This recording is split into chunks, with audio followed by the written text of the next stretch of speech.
Ej, mam już! Czekaj! Dzień dobry, przed Państwem dzisiejsza walka! Mariusz Pudzianowski i Dawid Neumann! Tak, to właśnie on! Proszę na nich zobaczyć! Dawaj na nich!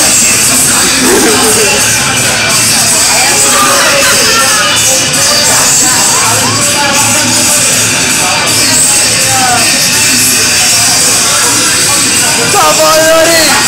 Ej, bijcie się, napierdalajcie się!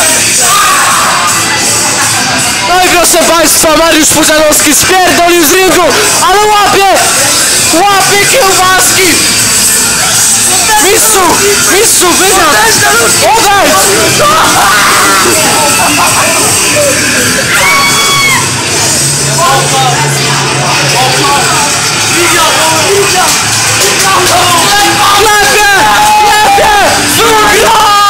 Czempion!